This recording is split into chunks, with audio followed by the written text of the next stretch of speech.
What is up, guys? So there's been a lot of talks in the news lately about a recession that should be coming in 2023. We've been hearing a lot about these talks since early 2022 when the Fed started raising the interest rates. So the recession or raising interest rates makes it tough for the everyday person to go buy the things that they need. I'm sure a lot of you all are feeling this at the gas pump. But this recession that's supposed to be coming in 2023, it's in front of everybody. It's all over social media sites. I mean, just look at all the titles that we have recently seen in the news. Well, 2023 is here, so what are we going to do about this recession? Before we get into it, my name is Worrell Thomas. I'm a real estate advisor here in Atlanta, Georgia. I service the North Metro area, and I put together this channel to help the everyday person with their buying, selling, or investing in real estate so that they can make their next move their best move. With that being said, I'm going to need you all to smash that like button and please subscribe to the channel and tell your friends to subscribe as well. Again, I love putting out content that's going to help you with your real estate needs.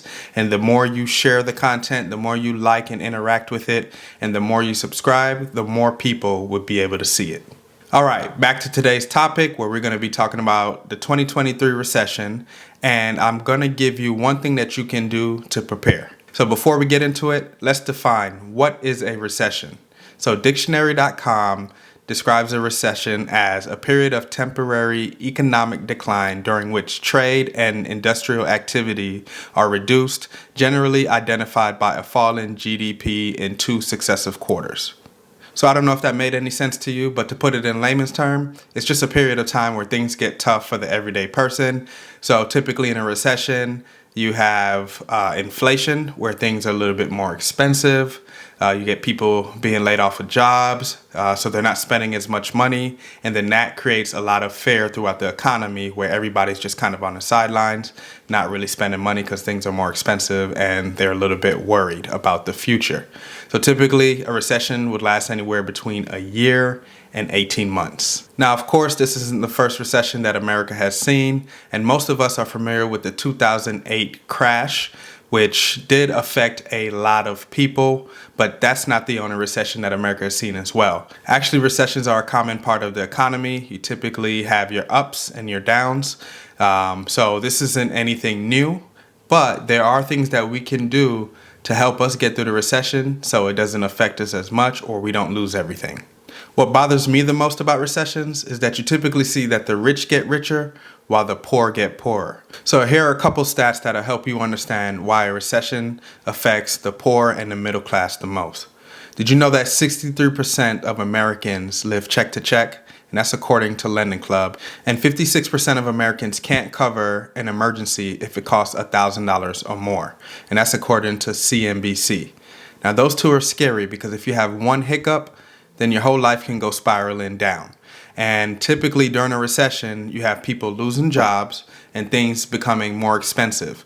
Both of these things affect you if you are within those statistics of being 63% of Americans live check to check and 56% of Americans not having $1,000 at least as an emergency fund. So what do we do about this? How do we change this cycle? Now, my biggest suggestion is building a nest egg. What's a nest egg? Simply a sum of money saved up for the future. That's a definition by dictionary.com.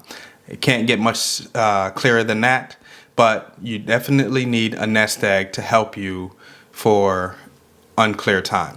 Now, the most common question I get when I say that you need a nest egg is, well, how much do I need in my nest egg? Now, a nest egg is pretty much your emergency fund. That's all that it is. So you got to do the math. You got to think about it because everybody's situation is different. If you're used to making a certain amount of money, your expenses are up here, then you need to add up your expenses, and I would say it should be the expenses that are very important to you, right? The necessary ones. So if you're used to spending extra money on Starbucks or taking a bunch of trips, I wouldn't really save up for that in my nest egg. But what I would do is look at how much it costs to live, right? So your mortgage or your rent, if you have car payments because you need to get around, cell phone bill, and food. So important things like that. Think about how much of that you need each month, and then also have an understanding about how long it'll take you to get a job. Now, for me, in my 20s, I did get let go from jobs quite a bit, but I realized it never took me more than 3 months to find another one.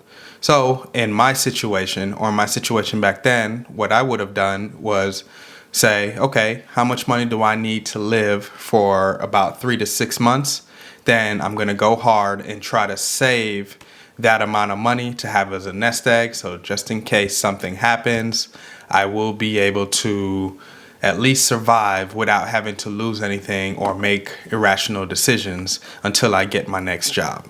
I will also say that once you do create that nest egg, you'll see your confidence level raise a little bit, because your everyday decisions aren't based out of fear anymore. You're not worrying, hey, if I buy this, will I have enough money to cover rent or my mortgage? Will I have enough money to get by?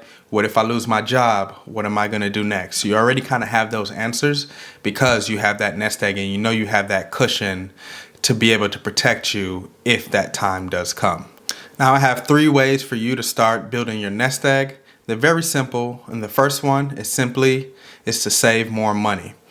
Look into your expenses. Look at all the things that you don't need. If you see that you spend a lot of money on takeout food, Starbucks, try to find ways to cut those things out. Maybe you can meal prep a little bit.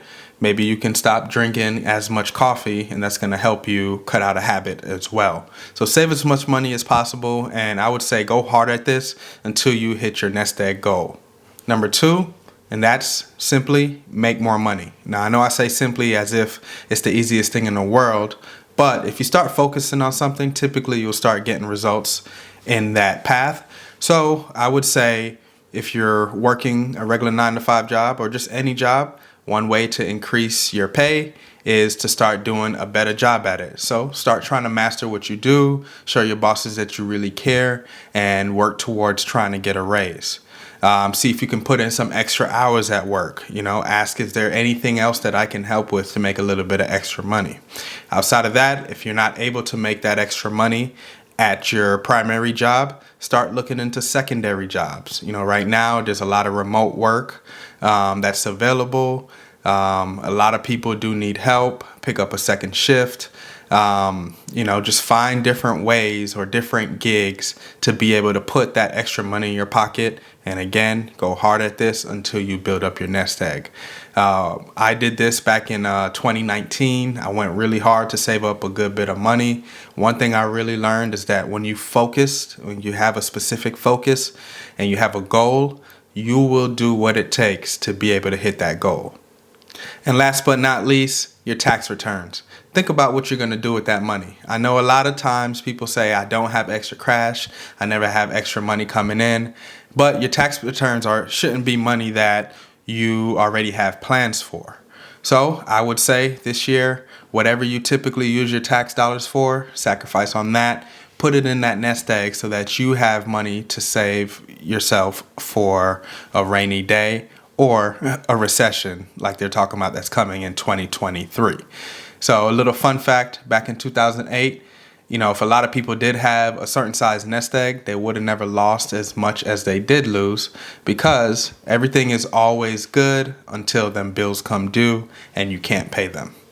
So that's all I have for you today. Build that nest egg for this recession that may or may not be coming in 2023. It's a win-win situation all around if you do build a nest egg, because for one, it'll help you in a recession. We know during a recession, a lot of people lose jobs. So at least you will have a cushion to help you get to the next job. You don't have to make any irrational decisions with what you got going on right now. And if a recession doesn't come, well, you still have your nest egg. You still have your pot for a rainy day, and you'll still be confident in your decisions as well. If you like the content in this video, I ask that you please share it. If there's anything that you want to hear or any topics that you want me to talk about, then please comment below and just let me know what you thought about the content today. I'm learning myself, so I do appreciate your feedback so that next time I can make it even better. But most importantly, hit that subscribe button. Please, please, please. That's going to help me in this algorithm to get my videos out to more people and help more people make their next move their best move.